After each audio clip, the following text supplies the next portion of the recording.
Okay, good morning, everyone, and welcome to the 27th meeting of the Social Justice and Social Security Committee for 2025. We have apologies this morning from Colette Stevenson and from Michael Mara. Can I also welcome Sarah Boyack to today's meeting? Welcome, Sarah. Our first item of business is to decide whether to take items 3 and 4 in private. Are MSPs agreed? Okay, thank you.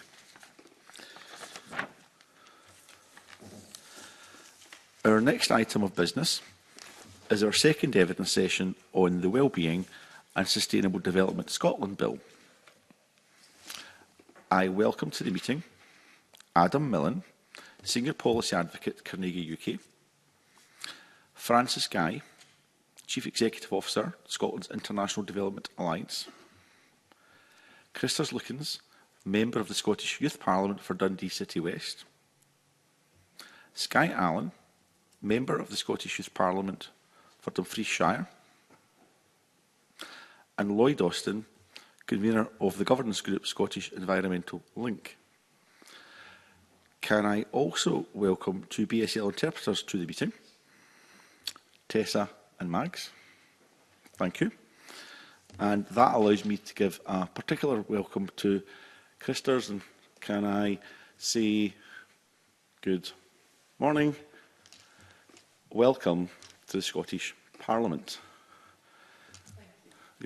And I apologise for my poor signing. Perhaps one thing we can do from this is I can learn a bit more how to sign, which I think would be a good skill to have. Indeed, thank you. Okay.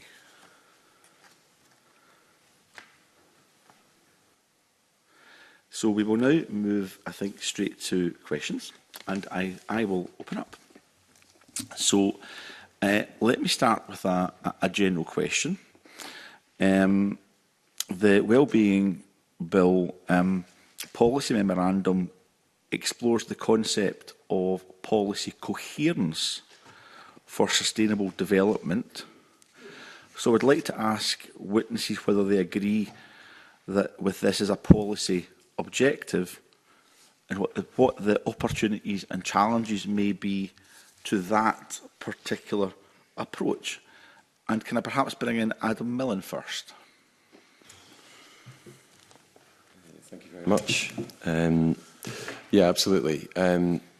So we're absolutely in favour of the Bill's principles and ambitions to place wellbeing and sustainable development at the centre of public policy making and service delivery in Scotland. The Bill is both timely and necessary in order to address the complex and long-term challenges facing public policy making in Scotland.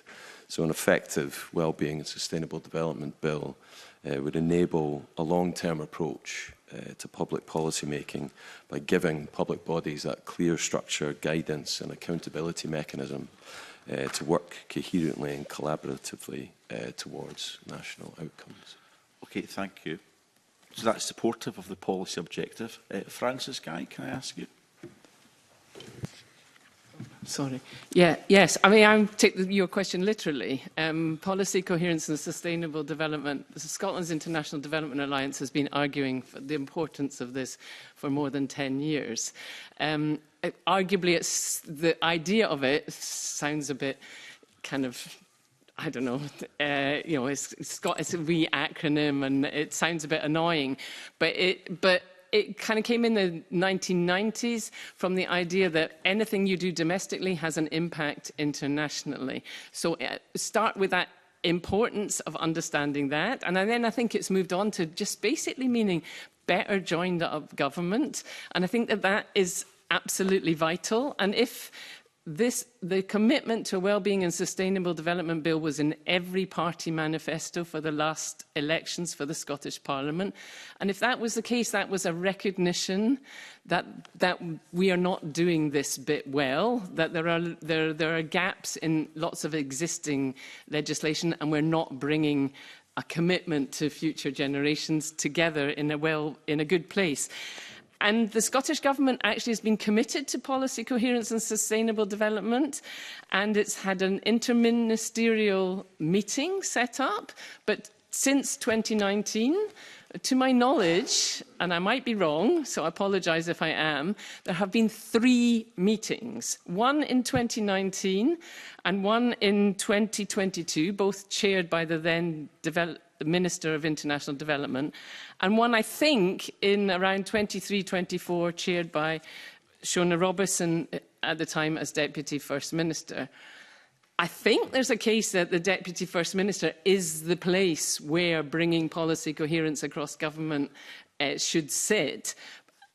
The fact, as I said, that there's been a long-term commitment to this and we failed to develop it, we failed to implement it, shows that it's really important and this bill is very timely. Thank you. Thank you, Francis. It's worth noting, will the Scottish Government also to give evidence on the bill, and that's helpful for us to put questions to them as we scrutinise this bill. Lloyd Austin, I'm about to bring yourself in, but just before I do, one thing I should have said at the start, I'm conscious that I've got 2 members of the Scottish Youth Parliament here, and I won't always be sure which member might wish to ask a question. Sometimes neither of you may wish to contribute to an answer, that's okay as well. But when I do come to both Christers and Skye, I'll name check you both, and perhaps you can decide between yourselves who's best placed to answer a question. Okay? So that's just my housekeeping mistake from earlier on, so sorry about that. Lloyd Austin. Thank you, Convener. Scottish Environment Link, like the previous witnesses, welcome this bill, and we strongly support the policy objectives and intentions. Sustainable development, as Francis says, has been a long-term policy objective of the Scottish Government and all of the parties in the Scottish Parliament.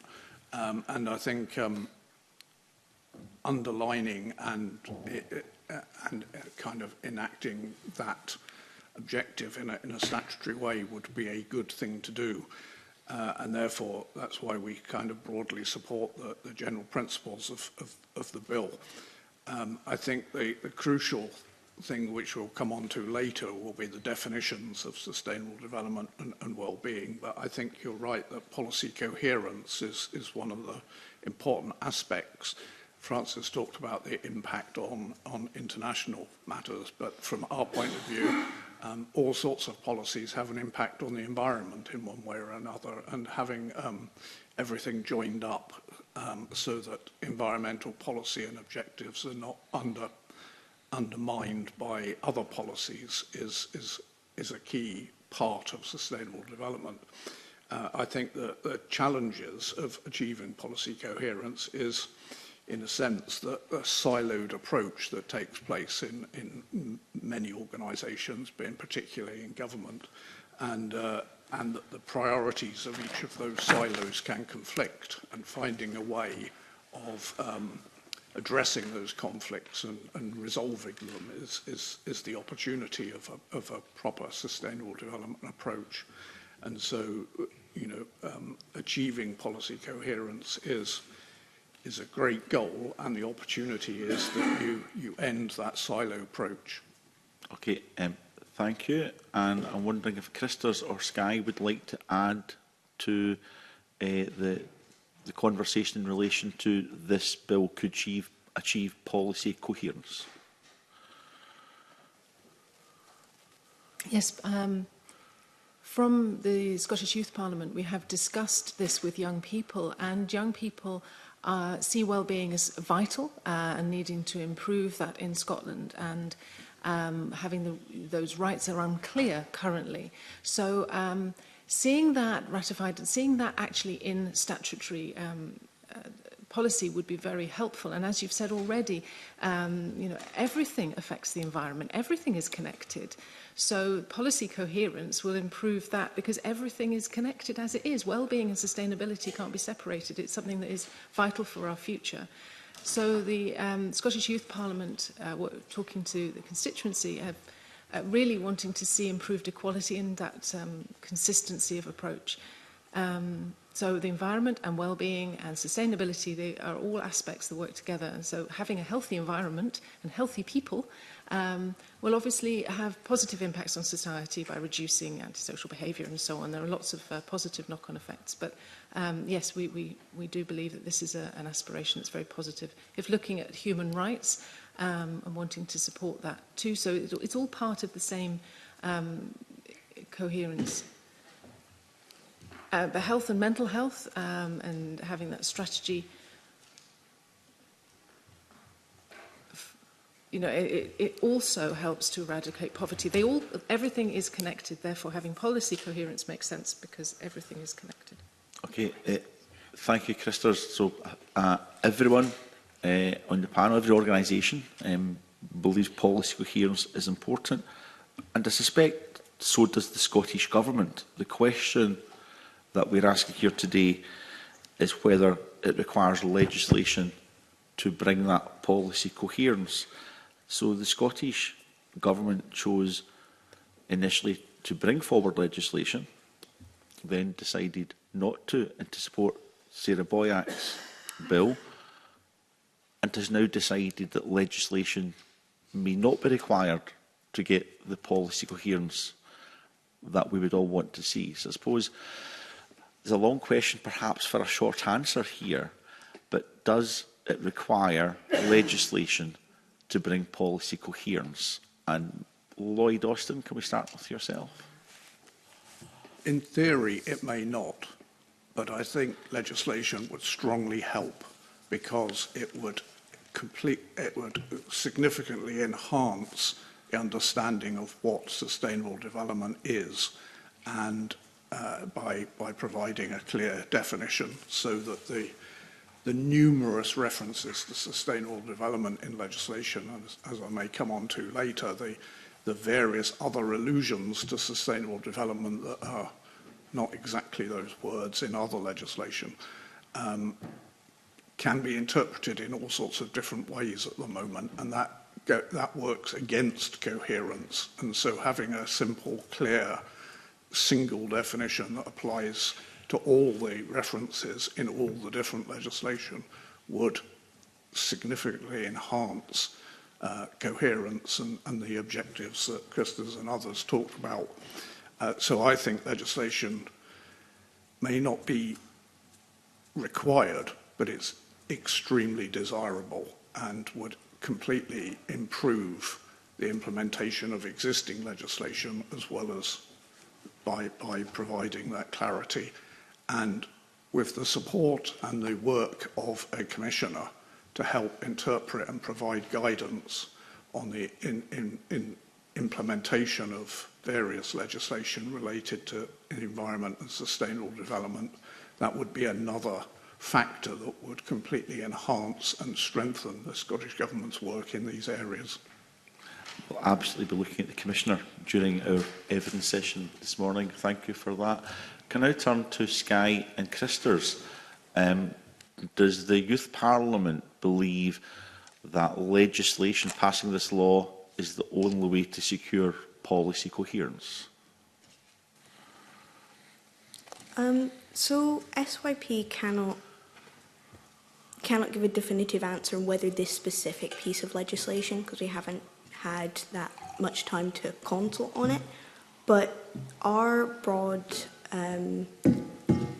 organisation really believes in meaningful change. So legislation may be a good thing, but it can't just be a checkbox exercise. If it's something that people are just going as an afterthought, then it might not be as meaningful. If it's something that is in the minds of decision makers when we are making bills and we are taking account sustainable action, then it shouldn't be necessary. But if we do need this reminder, then it might be. But our main concern is whether that would lead to visible change and whether it would just be some sort of afterthought in the decision-making process. That's helpful. Francis? Yeah, I would agree with that, and also what Lloyd said. I mean, I think, as I risk of repeating myself, but if every party acknowledged in 2021 that this was necessary, I think that everything's got more complicated, not less complicated since then, and we need more joined-up action. And actually, what we've seen through the National Performance Framework and existing legislation is a failure to deliver on well-being and sustainable development. So that would suggest that a different step is needed. It might be political will, it could be a change in implementation. I kind of agree with Lloyd that theoretically new legislation's not agreed, but in the evidence that we've seen over the last 10 years, something is needed to make a change. Thank you. Thank you, Francis. Almost as you've seen my next question in relation to the National Performance Framework, but before we come on to that, Adam, could you come in, please? Yeah, I'd certainly agree with what's been said so far, and we've seen, just as Francis was saying, that voluntary frameworks and policy guidance alone have not delivered the level of change that's required. So this is why legislation is required, to provide that kind of clarity, accountability and guidance to achieve these shared outcomes across the public sector. Okay, that's helpful. A variance of views. Adam was very clear that legislation is required, but a bit more open-minded elsewhere. Francis did mention, so we should probably take Francis in first to answer this next question. Francis did mention the National Performance Framework. So the Scottish Government's proposals aligned to Scotland's national outcomes in the National Performance Framework. So that exists. Whether it's working well is another matter, but it exists.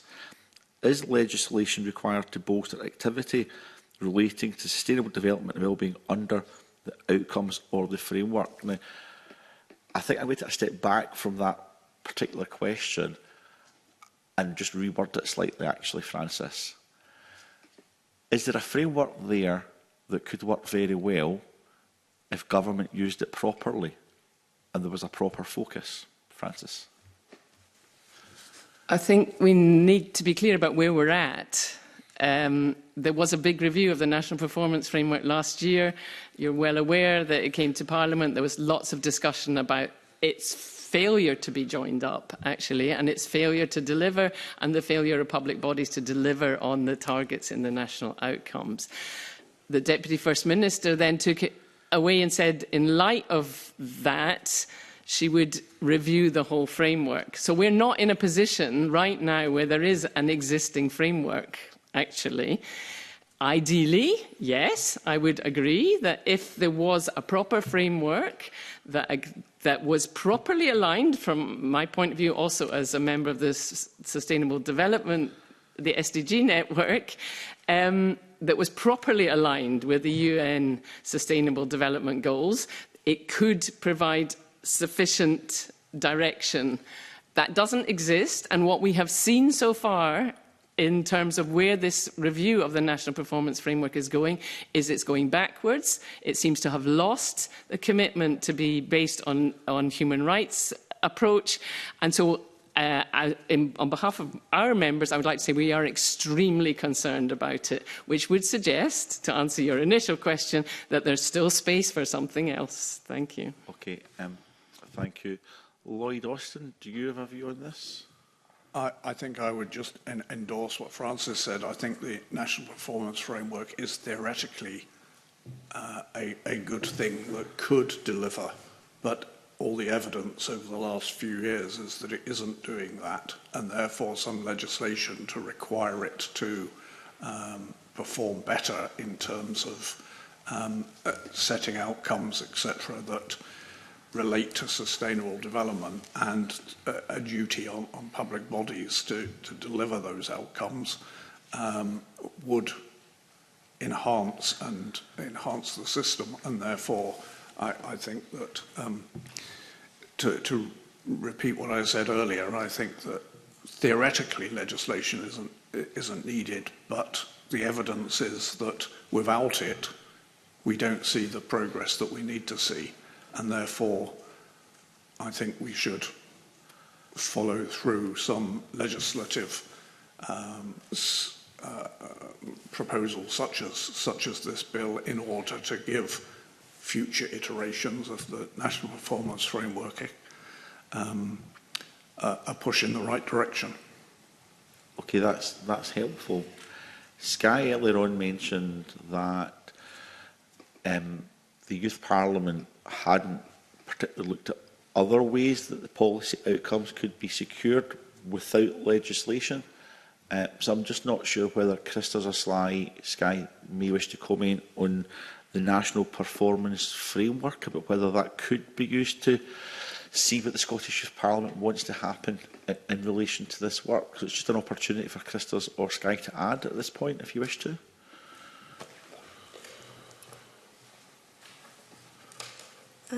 Yeah, I think when it comes to the framework, I think if it's not navigatable within a sort of professional setting where we have a sort of insider knowledge to how the system works, that's worrying.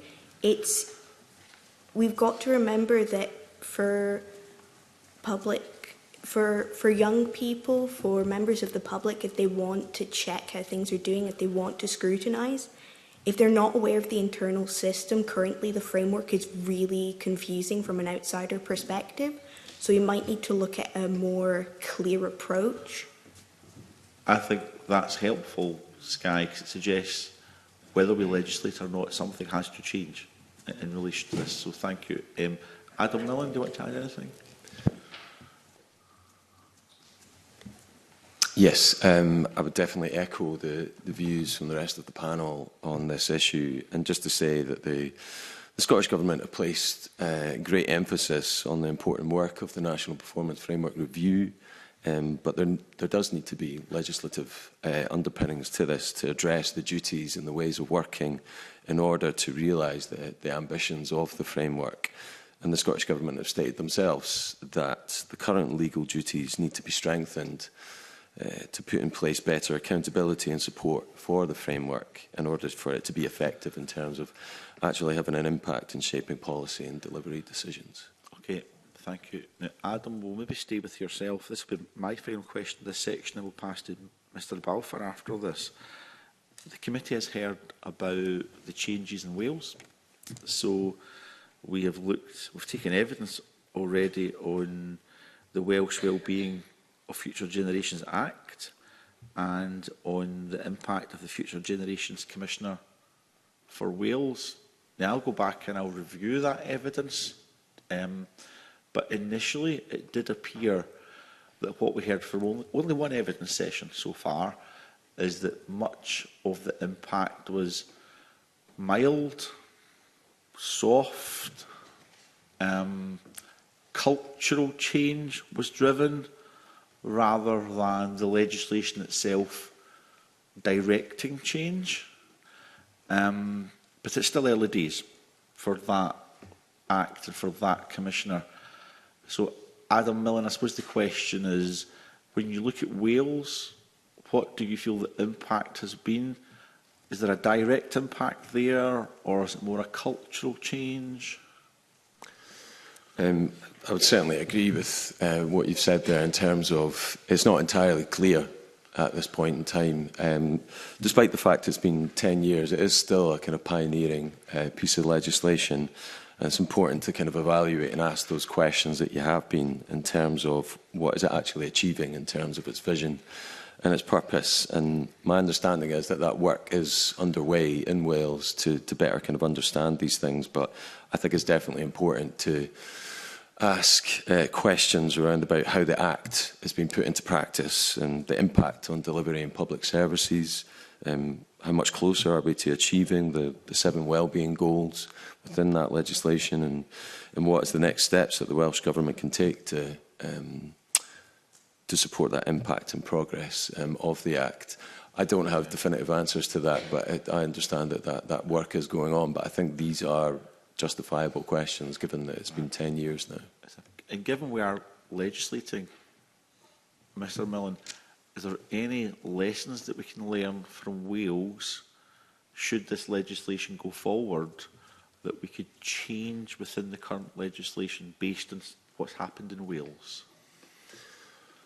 I think in terms of timing, it's problematic, but there's certainly the level of public engagement, which there were certainly criticisms of with the Welsh legislation. I think that's something that's been lacking within this proposed legislation, is that public engagement in terms of the definitions and what that bill kind of looks like, as well as connecting that in with the national outcomes and what we're looking to achieve as a nation. And we will come on to that shortly. Francis, just any observations about the Welsh experience and what we could learn here in Scotland? Yes, so Scotland's International Development Alliance did a lot of research on a possible Wellbeing and Sustainable Development Bill in 2022 at the beginning of this Parliament. And one of the chapters on that did look at what was happening in Wales. And the two lessons that we took from it were that the legislation in Wales had been very weak in considering global impact. And so that link with wider environmental damage or basically any harm to other peoples and planet elsewhere in the world was not very well taken in. And so that could be a specific lesson. And the other one was it was felt by many that the Future Generations Commissioner in Wales didn't have sufficient powers to hold other parts of government to account, so that we could possibly learn from that and make that bit of legislation tighter. Thank you. That's helpful. Has the Scottish Youth Parliament had the opportunity to look at what has happened in Wales, and if so, would Christers or Skye wish to comment?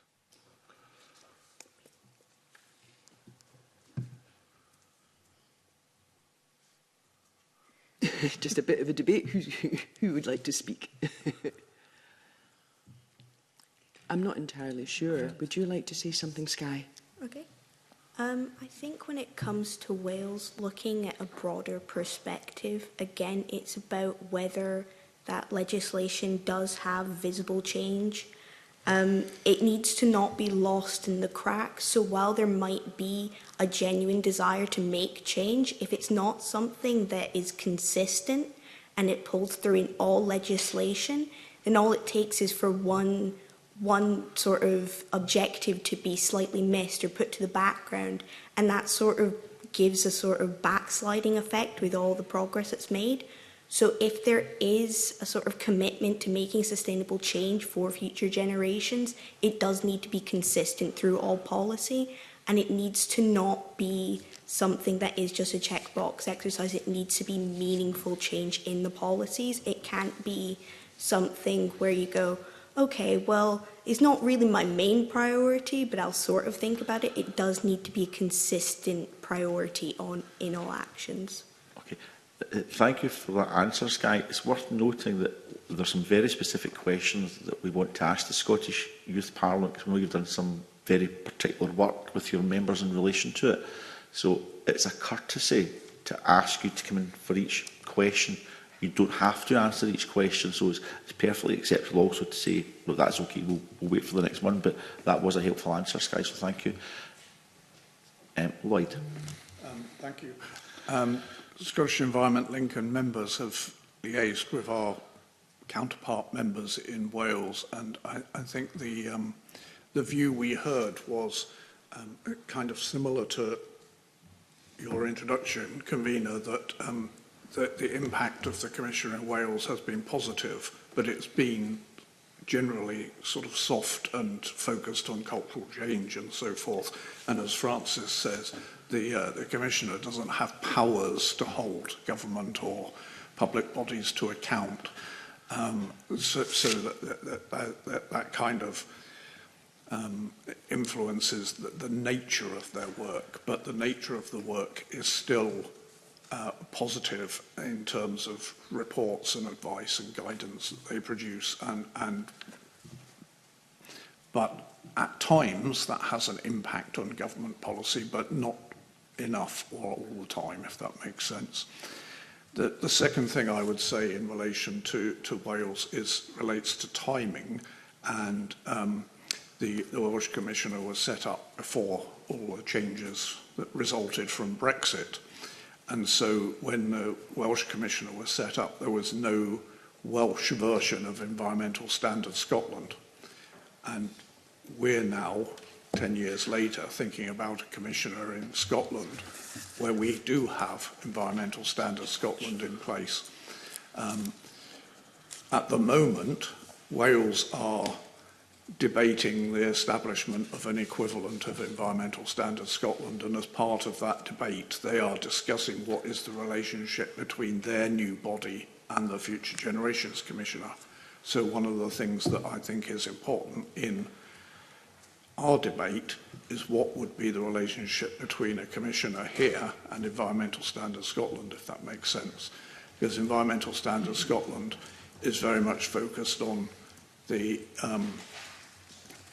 compliance and enforcement of environmental law, which is good and it should happen.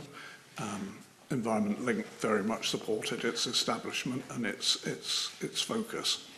And so we need to ensure that there is that appropriate relationship between a commissioner and the oversight body of Environmental Standards Scotland.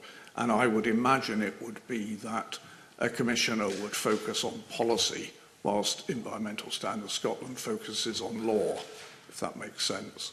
But it would be important to achieve clarity in what is the respective responsibilities of each body. Please. That's helpful. We're going to move on to Mr. Balfour now. Can I just give a signpost? I would quite appreciate a comfort break in about 5 or 10 minutes. So if you haven't finished all your questions, that's absolutely fine, Mr. Balfour. We'll take a short break and then we'll recommence. Okay. Yeah, thank you, Convener, and good morning to the panel. Thank you all for coming along. The devil is always in the detail, and my colleagues in a moment are going to look at definitions around well-being and such things. But I would like to kind of focus in on how would you define public body? What is an appropriate term for public body? Because clearly that is one of the key definitions. And so maybe start with Adam and just walk along the line. But how would you define a public body? And should it be defined absolutely within the bill? Should it be done by regulations? If this goes forward, how would you do it to future-proof it for future generations? I would actually have to refer to our written submission to the committee on this matter, and I feel like my fellow panel members might be better placed to speak in more detail to that. Okay, thank you. Francis? Yeah, thank you. In the written submission, we were fairly clear that it should be a broad as definition as possible, so that it included any third sector or private sector organisations working for or paid by the Scottish Government, in addition to local authorities and anyone working directly with government. We also believe that if we're going to have accountability widespread in society, and we're looking at guaranteeing the future, then it would be good to consider an advisory duty to the private sector as well, to consider the impact of activities on the future of planet and people. Thank you. Yeah, so having looked at your submission and how you define it, want to define it quite widely, taking in the third sector, I'm just trying to seek clarification. So if a third sector was found by the Commissioner not to be fulfilling its duties, that would then result in the third sector losing its funding? Or what power are you seeing? So if it is not just purely a... What sanctions would this then bring if the third sector or a private company that was getting government contracts wasn't doing this? What sanctions would you see wanting to go with that? I understand from human rights lawyers that it's quite normal to include in a definition of public sector bodies anybody working on a public sector contract. So in that sense, in response to your question, yes, if you're failing to deliver on your obligations, you should, at least for a period of time, not qualify for future public sector contracts of whatever sort. Thank you. And the third sector should not get the funding as well if they don't do that. I would assume so, yes. But I'm not an expert in that, so okay. Thank you. Thank you. Again, the Commissioner, you don't have to answer, but I don't know if the Youth Parliament have a view on definitions.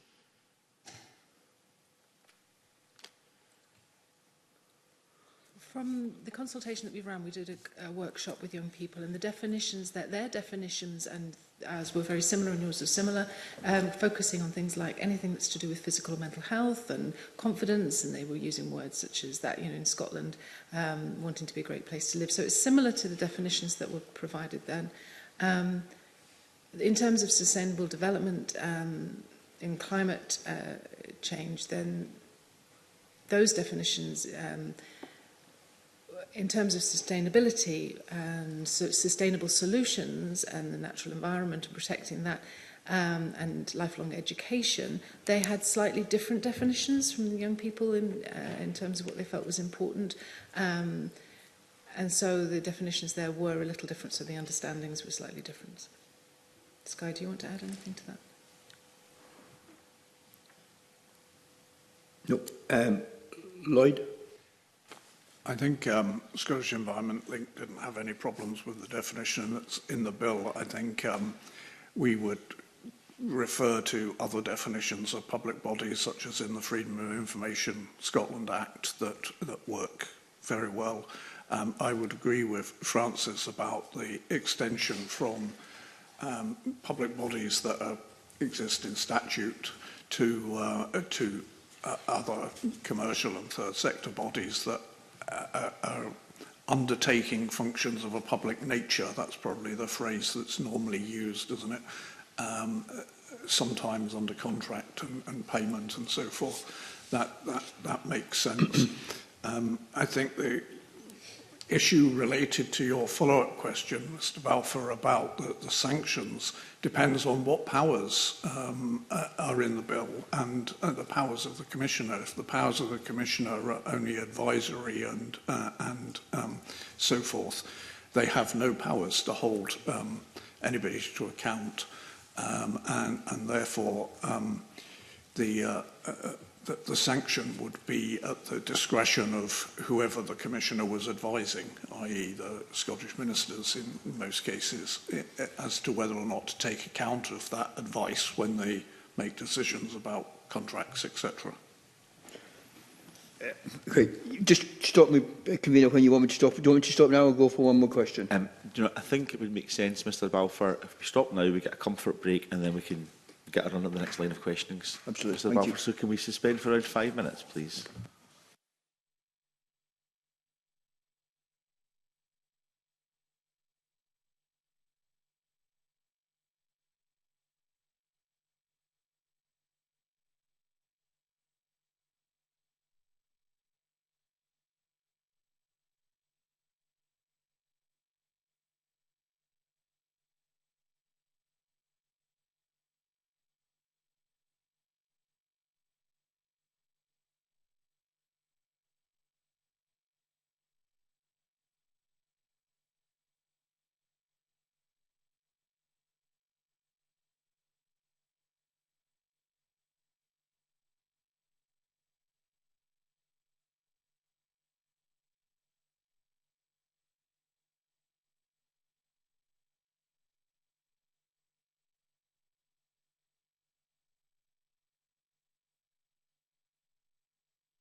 Okay, well, welcome back, everyone.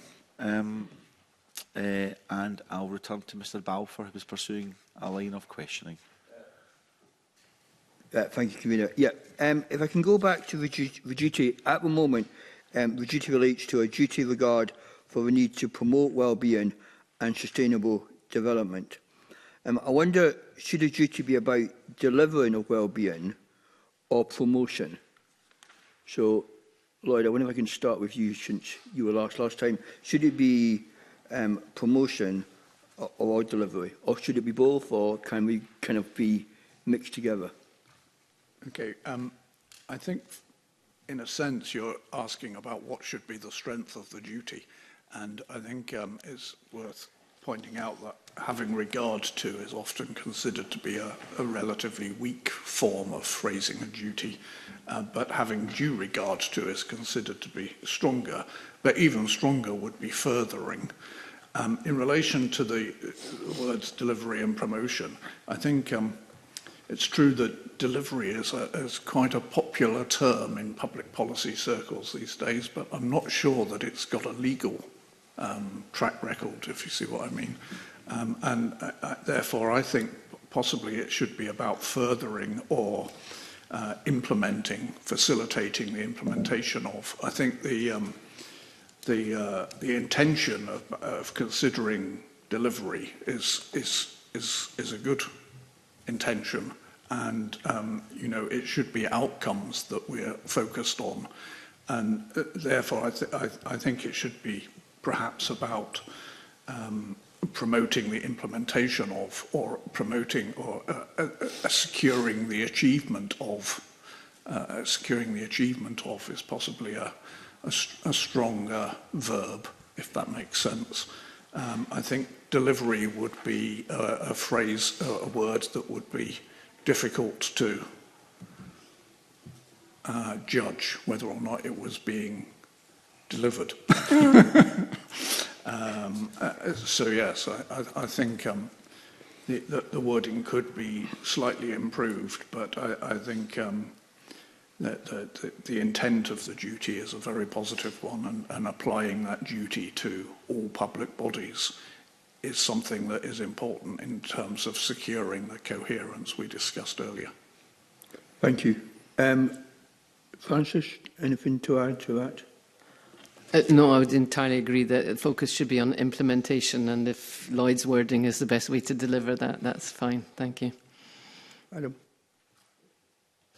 Yeah, just to echo the same sentiments there, but also just to add to it that I think it's important within the duty, as been referred to, that there should be specific ways of working included within that, in terms of taking into account things such as long-termism, prevention, and participation that are known to promote well-being and sustainability. Skye or Christos, again, if you have anything to add to that.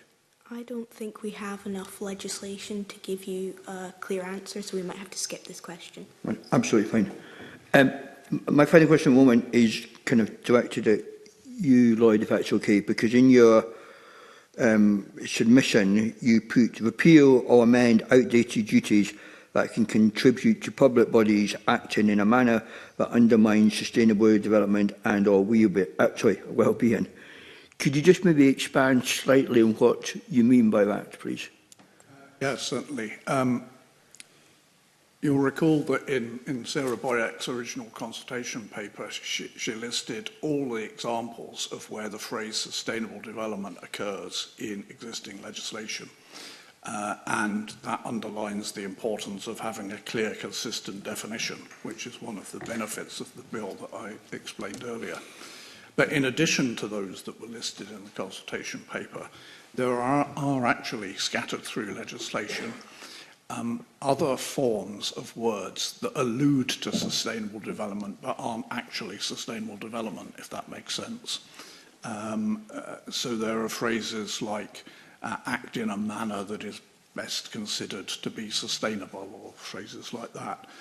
But equally there are phrases like sustainable economic growth, which was a popular term with government for a short period of time. It came into fashion and now it's gone out of fashion, so to speak. And that is kind of contradictory, and that's a kind of phrase that I would describe as undermining the sustainable development and well-being principle, because it kind of is inherently contradictory. And a search on government legislation.gov.uk suggests there are 19 acts of the Scottish Parliament that include the phrase sustainable economic growth. And I think that there is a case, if we're trying to get consistency across the legislation and consistency in terms of applying a definition, to make all those references into sustainable development along the lines of all the examples in Sarah Boyack's annex, if that makes sense. One of them is Section 4 of the Regulatory Reform Scotland Act, which obviously applies to all public bodies, all bodies exercising regulatory functions, I should say. So that's quite a crucial one that could be altered to sustainable development in a bill that is seeking greater consistency of approach to this topic, if that makes sense. So it would be just expanding the scope of the achieving consistency objective that this bill has. Yeah, that's very helpful. I mean, this is probably not a fair question, so please feel free just to ignore it. I'm interested in that. Are there examples anywhere, do you know, previously of that happening, where a bill would then go back and amend lots of other different bills? Again, you may not know that, and if it's something we can go away and look at ourselves, but it seems quite a novel approach. Lots of legislation, primary legislation, amends previous primary legislation. I mean, another one that I'm working on at the moment, and Link is involved in at the moment, and you're debating at stage 1 this afternoon, is the Natural Environment Bill, and that amends the Nature Conservation Act, it amends the National Parks Act, and it amends the Deer Act. So, you know, lots of primary legislation amends previous bills. That's helpful. Thank you. Thank you, Commissioner. Just before we move on, Lloyd Austin, can I just check on something you said? And I don't have a particular view on this, but I just wanted to clarify what you said, Lloyd. You mentioned sustainable economic growth, and that was used a lot over the years, but not so much now. Do you believe that sustainable economic growth is desirable or possible? And the reason I'm asking that is because some people, not necessarily myself, I'm open-minded, might think that by questioning sustainable economic growth and passing this legislation could be a constraint on the pursuit of sustainable economic growth in itself. So I'm just wondering, you can write to us on that if you want, Lloyd. It's just the opportunity to put something on the record in relation to that. I think the nature of your question underlines the challenge of the phrase, if you see what I mean, because I think the phrase itself is... there is a feeling that economic growth as normally measured, as traditionally measured, doesn't take into account sustainability issues. That doesn't mean that economic activity and economic development isn't desirable, because economic growth as traditionally measured includes economic activity that is undesirable, like expenditure on accidents and things that you're trying to avoid, and therefore there is no clear definition of sustainable economic growth, and therefore it would be better to have a phrase like sustainable development that hopefully after this bill does have a clear definition. Okay, thank you, Lloyd. I didn't want to take you off on a tangent, so I'm sorry for that. I just wanted to give you the opportunity to clarify what you meant. So thank you. Eleanor Whittam, can I pass to yourself? Thanks, Convener.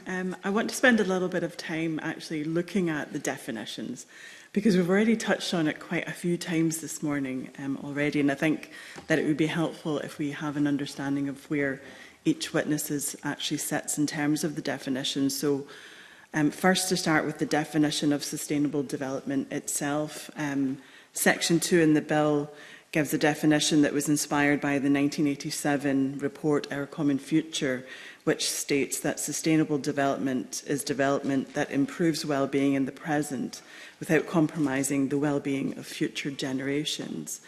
And Krister's already touched on the work that the Youth Parliament had been doing to actually look at what does sustainable development mean to young people. And I'll give him the opportunity to come back in. But first, to hear from other witnesses on the panel today, what do they feel about the definition of sustainable development as set out in the bill? And maybe start with Francis, if that's possible. Yeah, certainly. We were very clear that the definition, as stated, fails to acknowledge the climate and nature crises that threaten both current and future well-being. So we can't commit to well-being without defining it more broadly than is there. And it also fails to recognise that the well-being of people in Scotland is tied to the well-being of people and ecosystems everywhere elsewhere in the world. And it also overlooks the principle of equity within and between generations and across nations. So it needs to be pursued in ways that reduce inequalities and share resources fairly. So we think that the definition isn't adequate as it currently stands. Thank you. Thanks, that's very helpful. And from a Carnegie perspective, Adam? Yes, not to contradict what Francis has just said, but you know, broadly speaking, we can support the definition used in the bill, the modified UN's Brundtland definition, which frames well-being as an outcome of sustainable development, and I think that's key because this promotes that strong alignment with the wider global sustainable development movement. But as I say, it's really the focus from our point of view is that framing of well-being as an outcome of sustainable development and not necessarily contradicting what Francis has just said. Thank you. And from an environment link perspective, Lloyd? Yeah, I would very much agree with Francis' comments. I think that the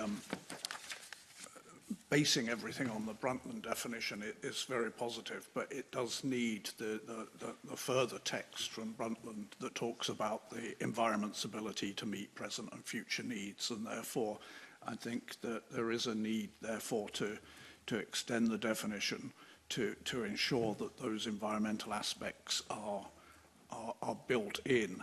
I think that the well-being of future generations will not be positive if the environment today is undermined and that future generations have to suffer a climate breakdown or loss of biodiversity, etc. So I very much think that the definition should be expanded to include environmental limits, planetary boundaries, or words to that effect. I think some of the definitions that were quoted in Sarah Boyack's consultation paper did include those.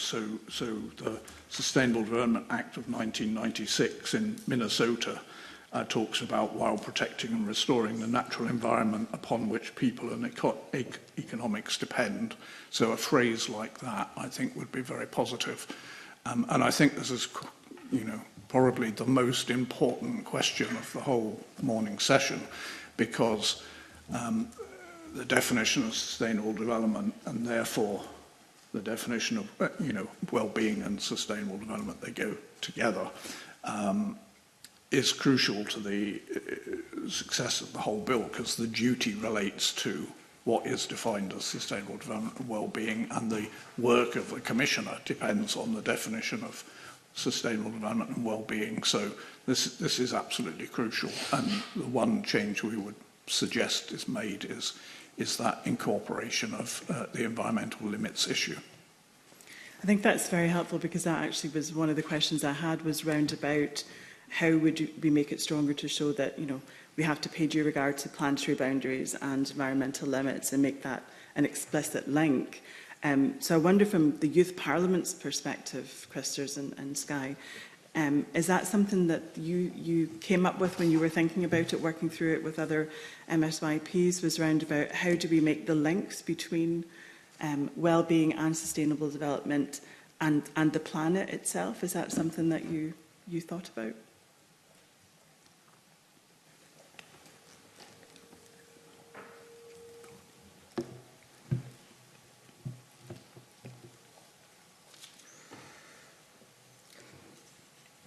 Well, we had discussion with the other young people, and we looked at well-being, and we also looked at sustainable development and the way in which they might be cohesive, how they might link together. And then we looked at the definition in that context.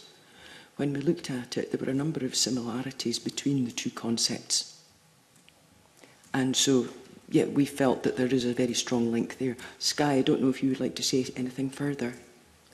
Yeah, I think when we had this conversation, as Chris just mentioned, there seemed to be a lot of interrelatedness between the two. Well-being does seem to be very much linked to the idea of climate change and sustainable solutions. A lot of the well-being issues that people mentioned often tended to have some sort of even just a background link to sustainable development. So I think there's both this idea that it can't compromise the future, but it is still a very big issue to well-being for young people now. So when we were looking at sustainable development, we were looking at incorporating climate change, sustainable solutions, nature and education. But currently our well-being is very much linked to our environment, what our access to nature is, whether our environments actually sustain higher well-being, because there's not much an individual can do if their environment isn't supportive of that atmosphere. Thanks very much for that. And Frances, just finally, if I could maybe come back to yourself. You started our session this morning speaking about the need for human rights in this, and thinking also about the UN Sustainable Development Goals.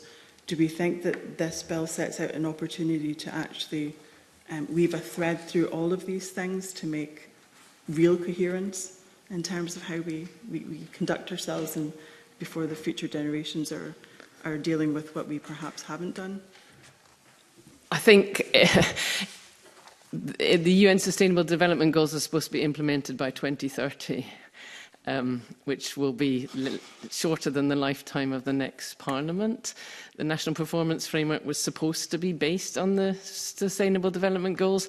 In the global discussion about the Sustainable Development Goals, it's moved very much towards the idea that devolved institutions have a really important role to play.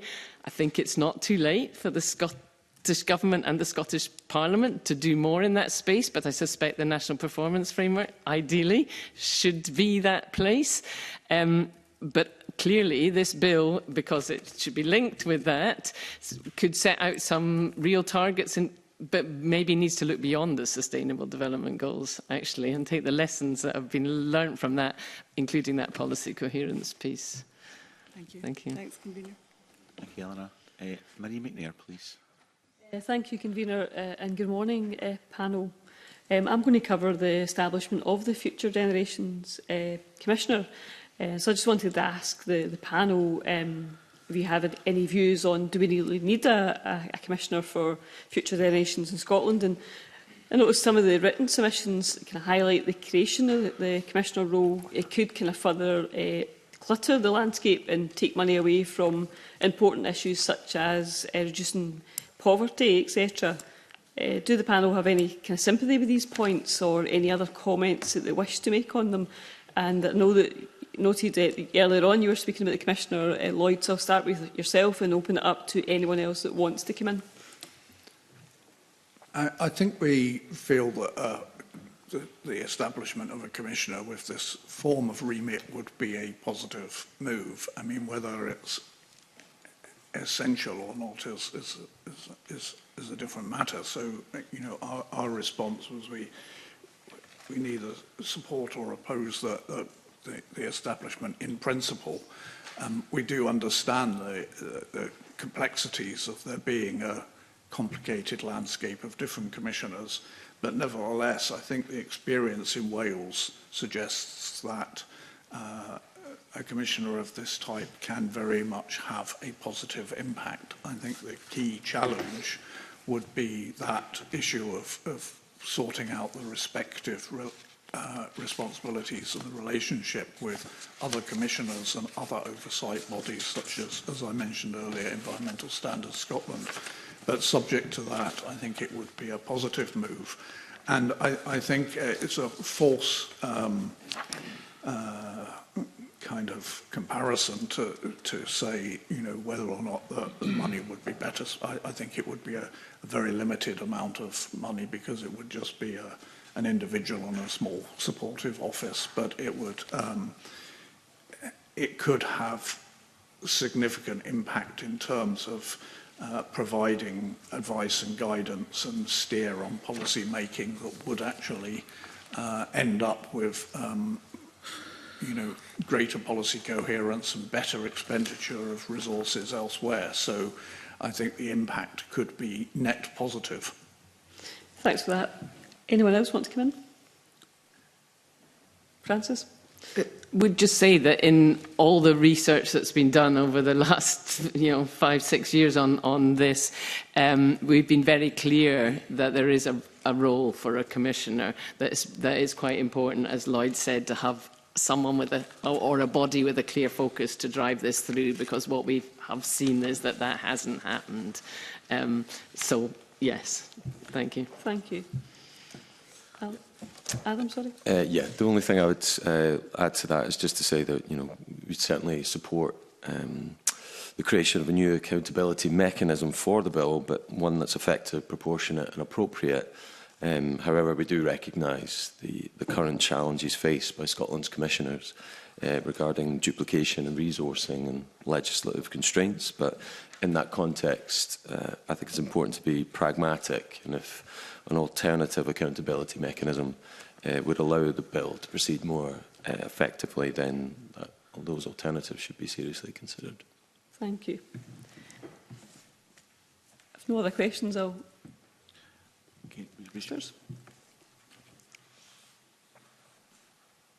In terms of the Commissioner, and we're looking at the future and the changes that we might want to incorporate into our future planning, and having the vision as to see what we might want to do, I think it would be important to maybe have like one person who does have that vision, but equally they need to work in a group of other like-minded people. So, say for example, when COVID impacted and people were suitably taken off guard there, I think that the government should have maybe listened a little bit more to what the populace were saying, because I don't think that they did. I think people recognised that the government wasn't listening to them, and I think that some individuals felt that it's going to be meaningful if they do listen to us. However, it transpires that things don't take out. So from that point of view, I think it is important that we really do listen to and adhere to what the people are telling us, and so therefore perhaps the Commissioner's a good idea. Thanks for that. Anyone else? Skye, do you want to come in? Or... I think I'd be echoing what Christer says. I think not to contradict what anybody else has said, but I think young people recognise that the Commissioner role isn't necessarily a silver bullet. It needs to be. It would be meaningless if it didn't actually lead to real change. So future focus shouldn't be the responsibility of one person, because that means that it can get left in the cracks. So it really needs to. It might be good to have somebody who can hold people accountable, but again, they need to be empowered to do so. Absolutely, thank you.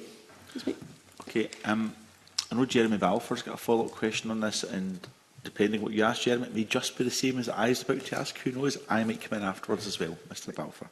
I would find that deeply worrying, Convener. But anyway, my question is aimed at Francis and Lloyd. I mean, we have to be realistic. The Parliament voted a few weeks ago not to have commissioners in this session. I was the only one out of 129 who voted against that. Even the member who'd been forward with a bill didn't vote to keep commissioners in.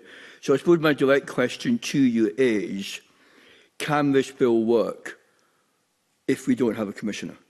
So if the Parliament decides to go ahead with the rest of this bill, but they take out a new commissioner, can the bill still work, and is there a point in having that bill? It would still achieve a very positive thing, which is subject to the good definition of sustainable development, having a consistent definition of sustainable development and a duty on public bodies, which is the parts of the bill that are not the Commissioner, are a good thing to do. The Commissioner would be a way of enhancing and making that definition and duty work better, but it would still be good, if that makes sense. I mean, the comment about the other commissioners and the cluttered landscape, etc., as I said, I think we understand that, but we're always in this situation of do we do this good thing, or do we put it on hold whilst we sort out some wider strategic issue?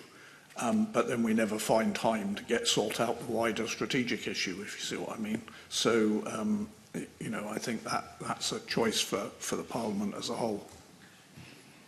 Francis? Yeah, I would agree, especially if it sets out those commitments and duties and the definitions, as Lloyd said. I think I referred earlier that there is supposed to be an interministerial committee on policy coherence for sustainable development. And actually, frankly, it should be everybody's duty to deliver well-being and sustainable development. So if that could be owned politically at the centre of government somehow, then there would be ways of delivering it. So I think the bill is useful without a commissioner, but I think there needs to be a recognition that somewhere has to drive this forward, and that there needs to be some accountability mechanism. So Carnegie has put a paper with some alternatives with accountability mechanisms in it. So I think with that proviso, it would work. Thank you. Thank you. Thank you, Thank you. Not quite the same as I was going to ask Mr Balfour, but similar. I was just going to draw attention, and I know you'll all be aware of this, but the Young People's Commissioner was wary of establishing a new commissioner due to the overlap. So the Young People's Commissioner was wary of establishing the new commissioner because of potential overlap with their work and their remit. And I would also note that I've now lost my place in my briefing, but I think SEPA, Scottish Environmental Protection Agency, had mentioned other organisations such as Environmental Standards Scotland and others who could have a role to play without establishing a commissioner. So, given the possibility of overlap and other organisations that could do this work instead, would spending money on a new commissioner be money well spent, or could it be better spent in other ways? Francis? We're looking at a mechanism of driving through something that looks at future development and avoids enormous costs in the future, whatever way we look at it. Whatever we do, as long as we do something to address this and make sure that we are looking forward and thinking about sustainable development and well-being for everybody, people and planet, we will save money in the long term. So I don't think it matters how you do it, you will save money. Okay, Thank you. Now, Francis, politicians avoid answering the question all the time. So I'm not criticising you for not coming down one side or another, but I did We've just discussed whether you need a commissioner or not, to which we gave a variety of answers. I'm not sure that it's fair to press whether a commissioner is good value for money. I won't answer your question, I'm sorry. Thank you. I just gave you a second opportunity, but that's okay. Adam Millen. Yeah, the only thing I would add to that is, you know, naturally just recognising that there will be that kind of investment required for a commissioner or any other accountability mechanism. But, however, just to emphasise that the focus of this bill is on those kind of long-term outcomes for the people of Scotland, and with that will come those financial benefits. And just to say that measuring what matters and better tracking those costs and savings in a unified and consistent manner across government are a kind of essential approach to this. And I think effectively embedding the National Performance Framework in this legislation is a means of being able to tangibly do that. Okay. Lloyd Austin, do you think it's value for money? I think, as I said earlier, there could be a net positive. And I agree with Francis and Adam about the long-term savings that could emerge. But I would agree with the earlier part of your comments, Gavina, about the need to avoid overlap and duplication. I think that would be a waste of money. And therefore, I'd refer back to my comments about clarity of responsibility. And in the environmental aspect of sustainable development, that means clarity between, as you quoted SEPA as saying, clarity in terms of responsibilities between the Commissioner and Environmental Standards Scotland. And as I indicated earlier, I think that clarity can emerge by thinking about the Commissioner being a policy focus and Environmental Standards Scotland with its legal focus. And that's the distinction. Okay, thank you. I'm not sure if the Scottish Youth Parliament have got a view in relation to, or maybe word it slightly differently, in relation to whether it's value for money or not. But has the Youth Parliament got clarity on whether there should be a commissioner or whether there are other ways that we can force some of the obligations that will come into law should this legislation pass?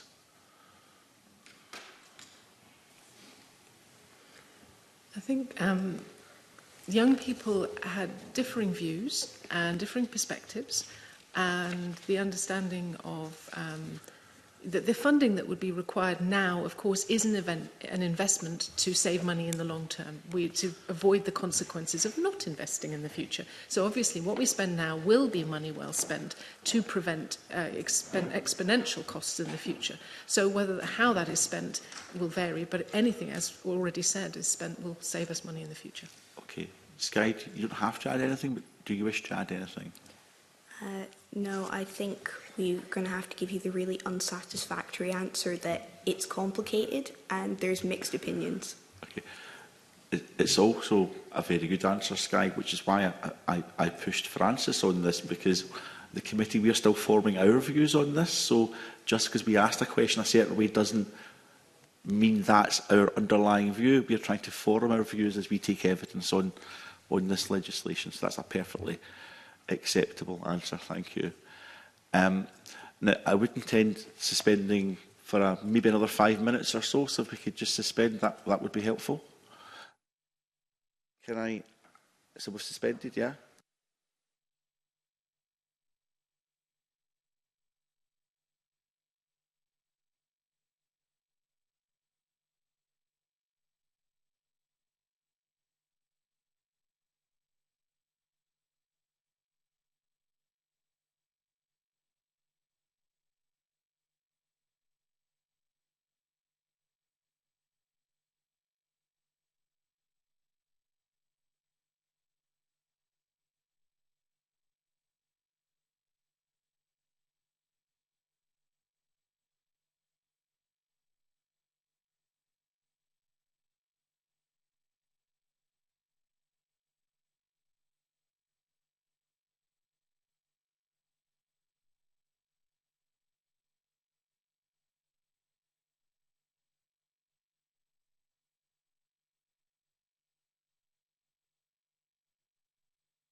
welcome back, everyone, and we'll continue with our questioning. Can I now pass to Alexander Stewart? Thank you, Convener, and good morning, panel. Following on from where we already have been when we're talking about the Commissioner, if a Commissioner is required and if a Commissioner does end up holding a post, do witnesses have thoughts on the general functions for the Commissioner? Because the Commissioner will have a variety of duties to perform. And one of those is to promote the well-being of future generations by promoting sustainable development by public bodies in all aspects of their decisions, policies and actions.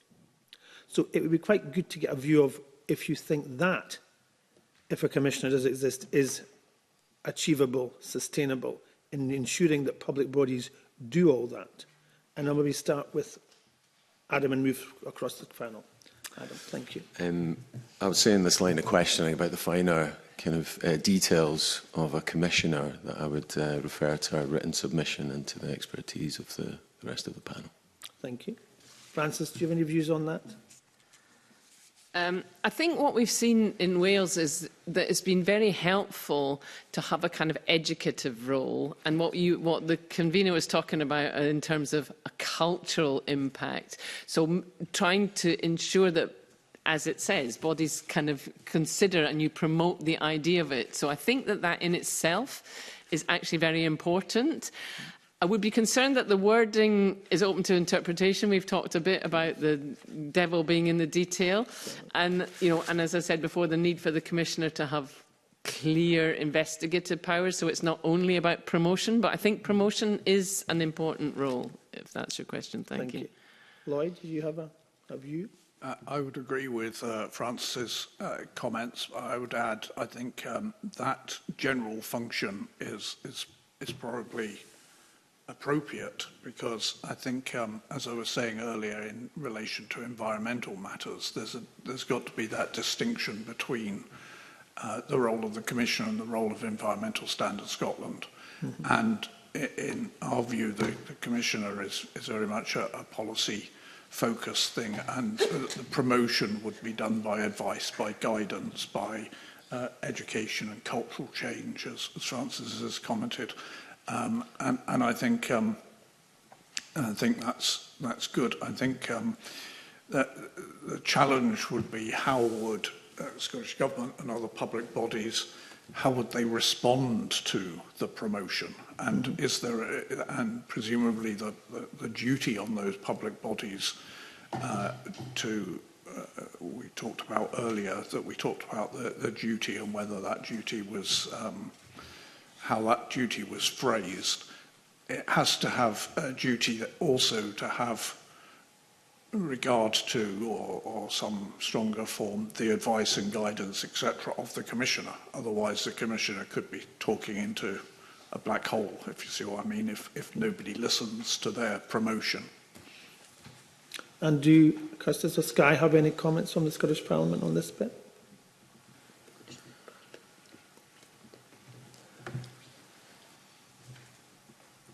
I don't think that we have looked into it in a great deal of depth, but I think that it's important a clear remit is established for the Commissioner, so that progress can be identified and we can actually make some genuine achievements. And following on from that very comment that Custis made there are real challenges for the Commissioner in ensuring that public bodies might have the ability to deliver what is being expected of them. Because if they are expected to ensure that all their actions, all their policies and all their decisions have to incorporate what is being proposed in this bill, that will end up having challenges for each public body to ensure that they can fulfil that. So if that is the case, what do the panel think are the kind of challenges that public bodies will face in trying to achieve that goal? Because that may not be exactly what they want to do, but they'll be forced into doing it if there's a Commissioner there to ensure that that happens. So are there any views on how that might come about if the Commissioner is there? Maybe go back to Lloyd first. I think one of the challenges will be what we discussed earlier about policy coherence and the existence of silos, because a public body, you can almost hear them say it now, will be saying, oh, that's very nice, Mr. Commissioner or Mrs. Commissioner, but I've got all these other things I have to do. I've got all these other public duties and all these other functions that the government has given me. How can I fit that in with, et cetera, et cetera? And the key thing is that sustainable development and well-being is not an additional function. It's what all the existing functions should be delivering. And therefore, it's about how they use all their existing silos. It shouldn't be seen as an additional competing silo, if you see what I mean. And that will be a challenge to describe, because I haven't done it very well there. So a commissioner will be challenged in that regard. And I think that will be the real difficulty, is how you make changes in existing functions as a result of this new advice or guidance. Any further views on the panel? Francis? Yeah, and just to endorse that, I think the challenge also would be partly about the bit about measurement. I agree entirely that it should be part of the whole, and I think that that's the message that the Youth Parliament has given us very clearly, actually. But there will be an issue about measuring, especially the kind of what I think are the harmful pieces. We've not been very good about measuring maybe unintended or intended consequences. Spillover effects is what the jargon is now calling it, but the spillover effects of your policies, what it's having in terms of harmful effects on other things. So measuring that will be tricky, and I do think that there's a need to link it right into the National Performance Framework. If we got the National Performance Framework right in support of this, if these two things worked together, it would be very powerful. Thank you. Thank you. Thank you, Convener. Okay, just bear with me a second. There's a danger when you're a convener and you can't read your own handwriting, and the clerk can read it better than you can.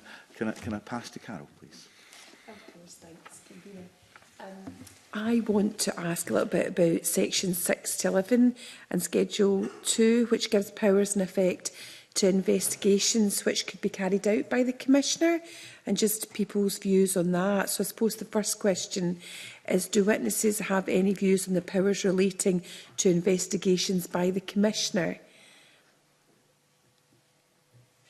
Is there anybody who wants or could come in on that? That committee where everyone looks down rather than making eye contact, at which point I pass to Carol to name someone. Yeah, I mean, so the bill, if I just explain a bit more, allows for the Commissioner to take such steps as the Commissioner considers appropriate when seeking to resolve a matter without recourse to an investigation. So I wonder, even if there's something further on that, what powers might help with investigation, but what other resolutions might come? And I don't know, Lloyd, are you indicating?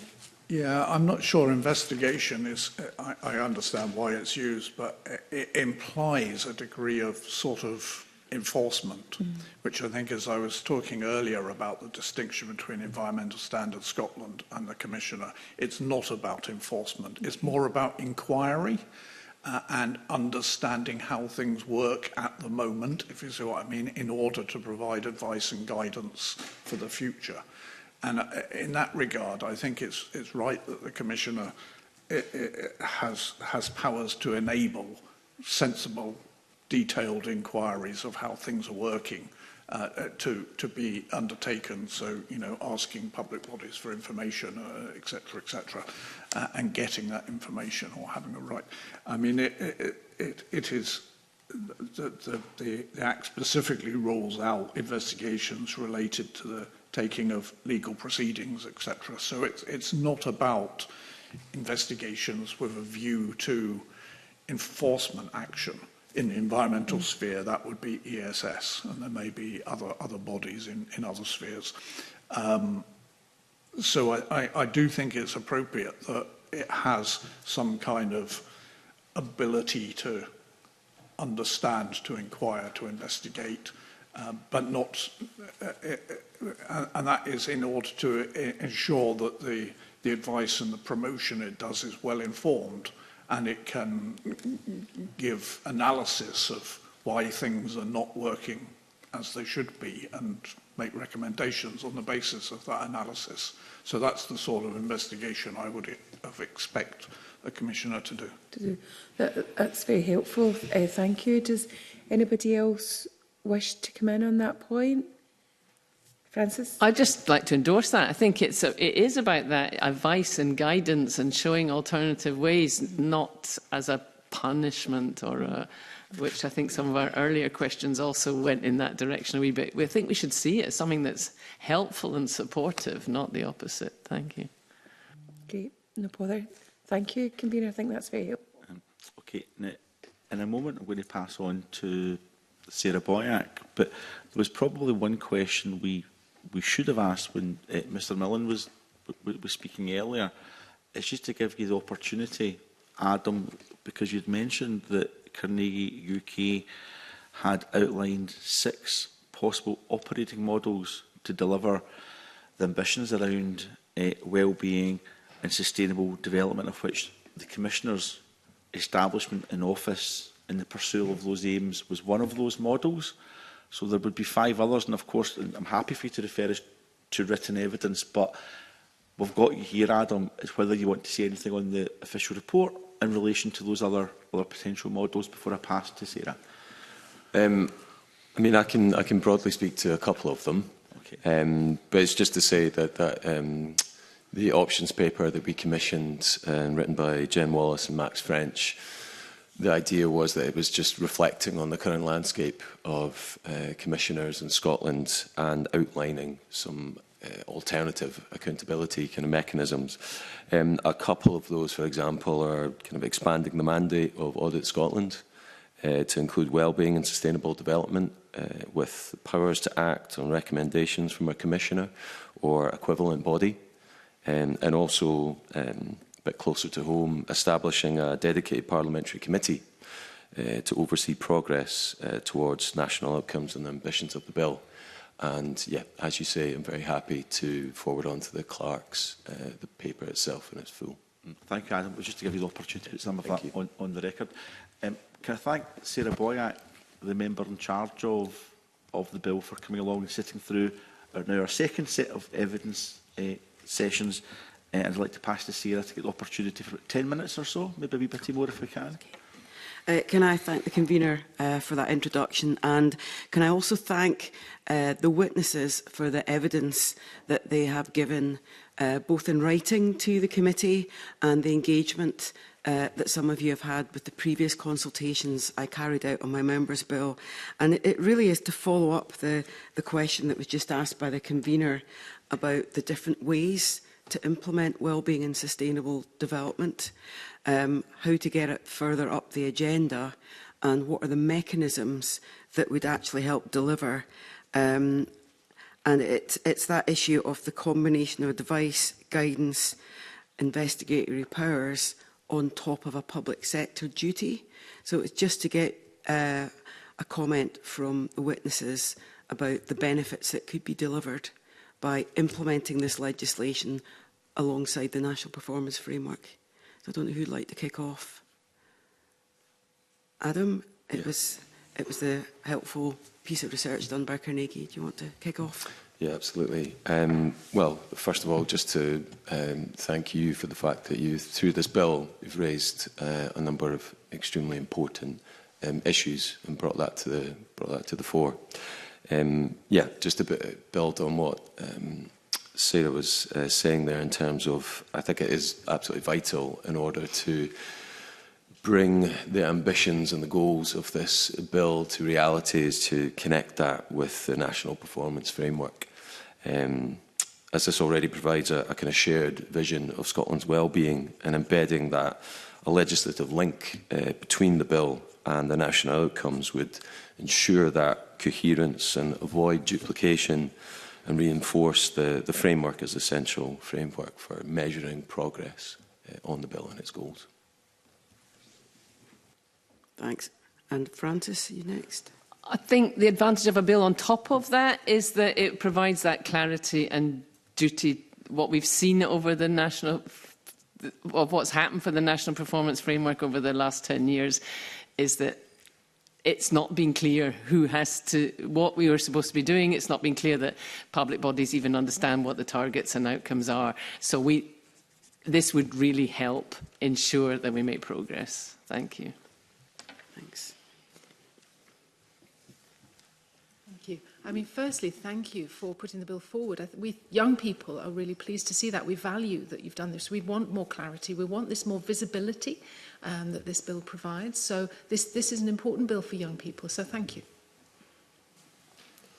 To build on what Christers has said, I think young people really, this environmental sustainability is a really big concern for young people, and I think there is a sort of broad idea that because we're moving through short-term targets, that it does tend to take a seat in the background, as it were. So I think it's really encouraging to see that Scottish Government is looking to try and put this in and integrate this into our long-term goals to look out for sustained health and the well-being of future generations. I would agree with lots of what's been said by all the other witnesses. I think it's a very positive move. I think sustainable development and well-being have, you know, in one sense, been the policy objective of multiple governments over many years, but in particular, as Francis said earlier, it's not actually being delivered. And one of the reasons for that is there hasn't been that sort of central clarity or coherence that we talked about earlier as well. And the huge benefit of this bill, if it goes forward and delivers clarity in terms of definitions and a public duty and a commissioner, is it provides that kind of overarching focus, and a commissioner would provide a sort of focus at the centre of government, subject to government responding to their advice and guidance, of course, as we said earlier, that would be able to drive actual changes, where in the past we've seen kind of suggestions of changes through National Performance Framework and other ministerial cross-government committees, etc., but none of those have actually created the transformation that's necessary. And this bill provides an opportunity to put into law a means of achieving that transformation.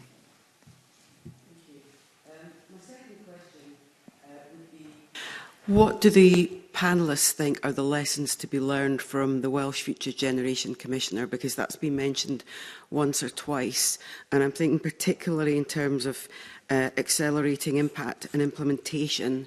Given we're in a changing world, what impact does clear guidance and advice do, given the raft of public sector organisations we have that would have a duty to implement the bill, and also that backdrop possibility of investigations?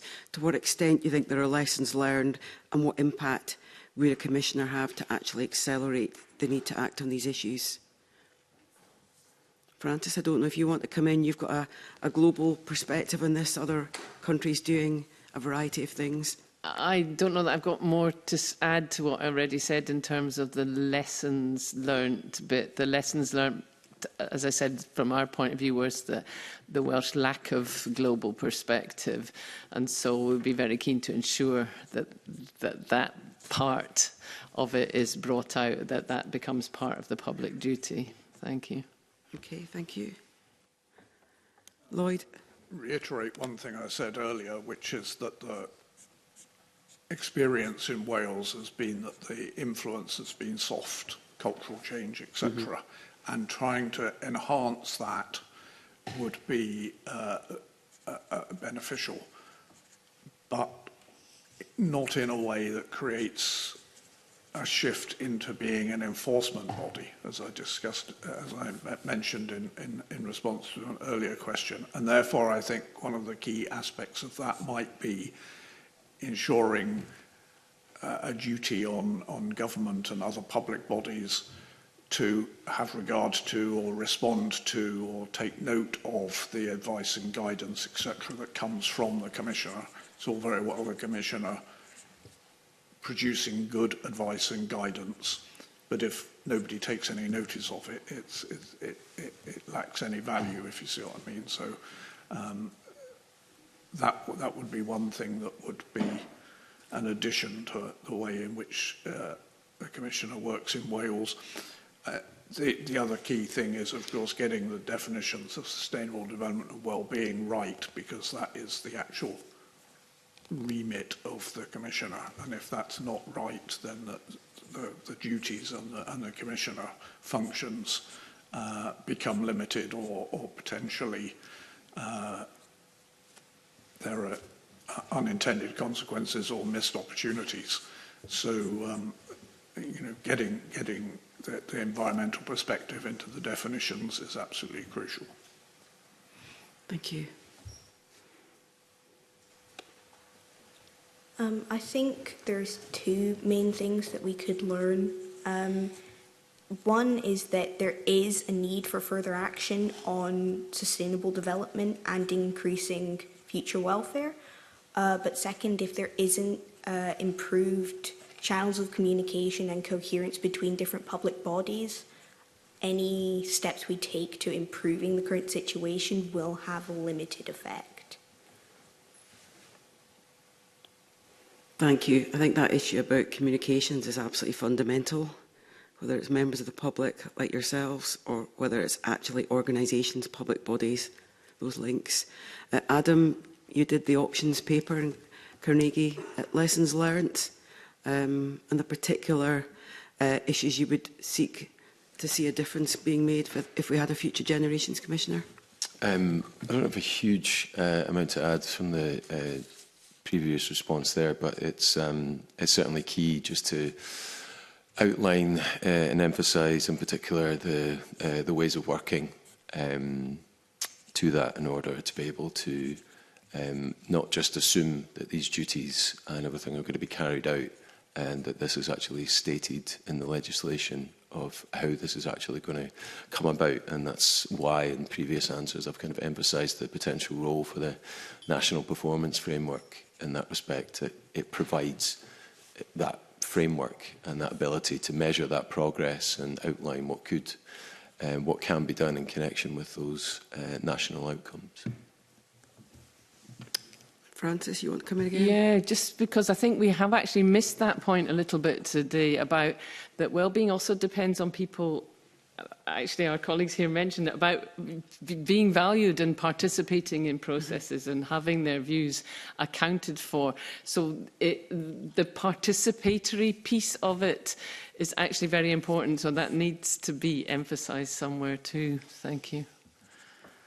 Can I thank the witnesses for their answers, and also say I will reflect on particularly the issues where you feel the legislation as currently drafted could be amended to strengthen it. And very much appreciate the chance to speak to the committee today. Thank you, Convener. Sarah Boyack, thank you very much. There was one question that members had hoped to ask. We kind of referred to it. We mentioned value for money, but I should ask the question set out, and witnesses can respond to it or not. I'll just say it. So we were looking at the cost of establishing the Commissioner's Office in the Financial Memorandum, and it is estimated to be £1.26 million running costs, not establishing running costs each year. And the Welsh Commissioner's budget is £1.8 million in their last financial year. So it was to put that on the record and just ask if any of the witnesses have got any reflections in relation to those costs. You don't have to have, but it was the only question we didn't get asked today. This is slightly unusual, but Sarah, it's not to answer this question, but if you want to roll together a second question in relation to this, you can do, because I'm conscious that it's tradition to allow the member in charge of the bill to ask their questions after all the other questions have been exhausted, and it was just an error on our behalf. So I'll leave that question sitting there. Is there any related question you want to ask in relation to this, Sarah? I could say, do the witnesses have a view on the suggestion that any new commissioner could have shared back office functions, learning both from the lesson of Wales in terms of efficiency, but also that you could share both knowledge and best practice and have a memorandum of understanding between existing organisations like Audit Scotland and existing commissioners, so that you would not see a replication of work and you would see as the maximum impact of the investment in a new commissioner.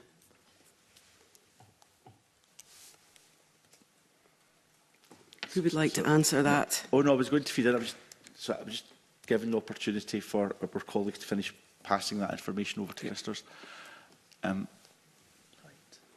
Okay, so Lloyd. I would just reiterate that I think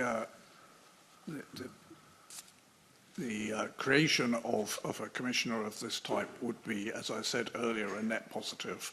And I think in terms of the sums of money you mentioned, convener, the amount isn't huge in terms of the total public expenditure. And in terms of its potential impact and long-term potential savings, I think that would be value for money.